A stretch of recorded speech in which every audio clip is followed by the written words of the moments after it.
so that your maintenance team will be able to work on other charter companies' planes as well, which is a whole new revenue stream for your company. That's the plan as well. Further into 2025, we want to get our own repair station, moving more into maintenance. Yeah, I do want to expand on that for the very near future. So if you add that on to what we've got planned with Gulfstream 4s, then 2025 could be crazy busy, but it'll be super exciting. Hey everybody, welcome back to SmallCapVoice.com, where I once again am your host, Stuart Smith, and this is our online business briefing where we shine a spotlight on some of the smartest and freshest plays out there in the market today. Now, we are speaking with a company that we spoke with a few weeks ago. Actually, not even that long ago. I think it's been about 10 days since it hit YouTube, and it looks like we got about 4,000 views on that. So thank you so much for visiting our content. Exciting company. And I'll tell you, when we talked to this company, they were about to do a name and ticker symbol change. Currently, the ticker symbol, I'm going to bring it up right now, is ATAO. That's Alpha Tango Alpha Oscar. They're traded on the OTCQB. And the company's name right now is Altair International Corp. But they did this acquisition. You can find the date line here, March 13th, 2025, of Premier Air Charter. Now, late last week, an 8K was filed to get that name change over to Premier Air Charter and a ticker symbol, a new ticker symbol. So be on the lookout for that. That's going to be happening here very soon. And so we're lucky enough here to be joined by the president of Premier Air Charter, and that is Ross Gourdie. Let me get him on the camera here. There you are, Ross. Thanks so much for making time for us. How are you, sir? Thanks, Stuart. Thanks for having me. I appreciate it.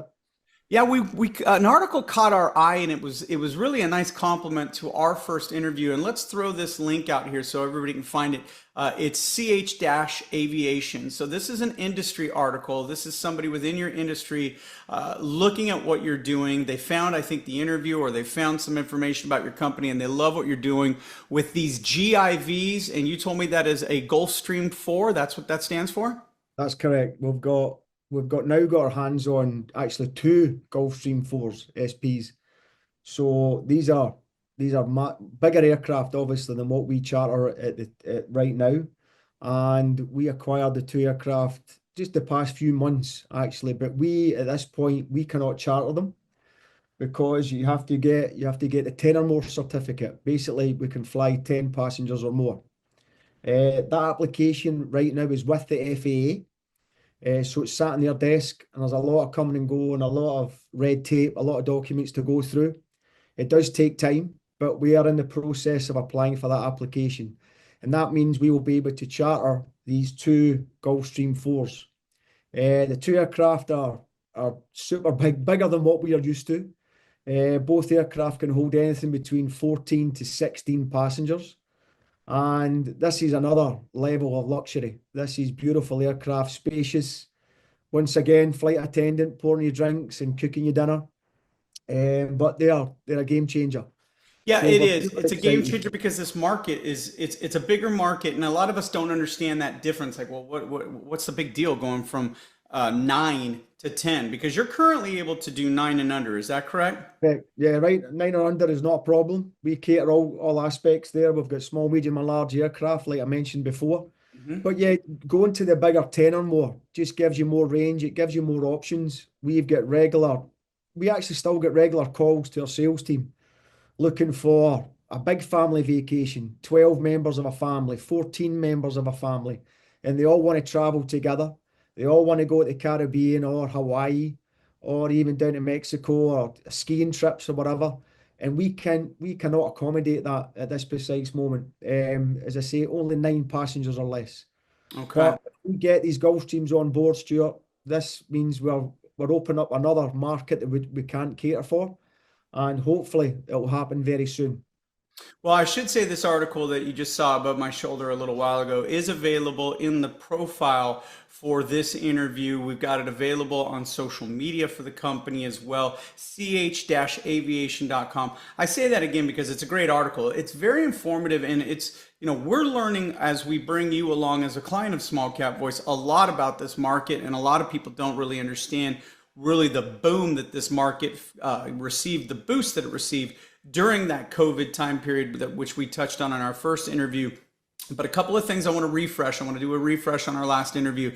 that people may not know about this company, Premier Air Charter. They have their own maintenance team on staff. Not only do they have their own maintenance team for their planes, they also have, I believe, Ross, an application in so that your maintenance team will be able to work on other charter companies' planes as well, which is a whole new revenue stream for your company. That's the plan as well for further into 2025. We want to get our own repair station, moving more into maintenance, because right now we're super busy with what we have already with the maintenance team. But yeah, I do want to expand on that for the very near future.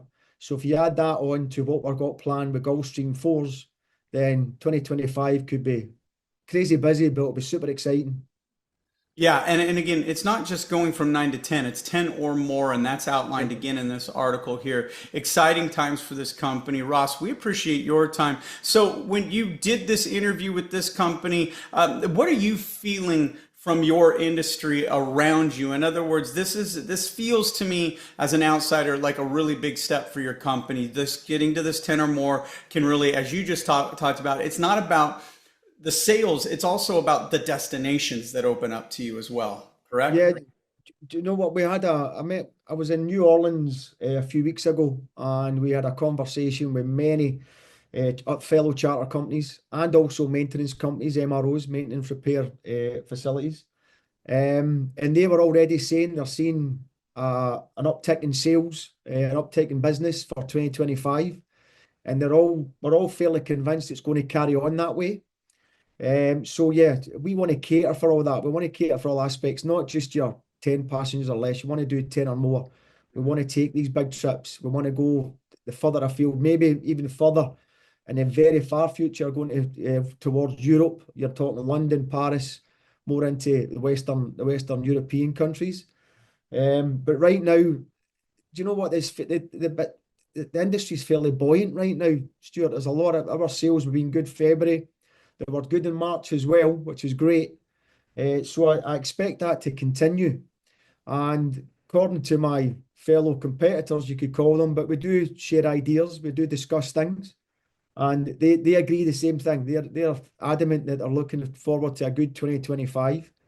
And if all goes well, and we can add bigger aircraft, more maintenance to that as well, I can't see that changing. I'm super excited, as I said.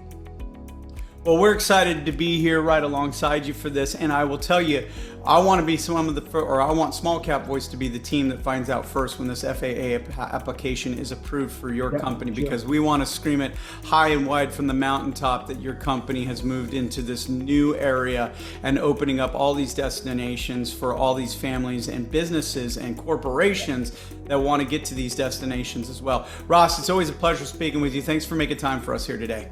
Thanks, Stuart. Appreciate it. Thank you.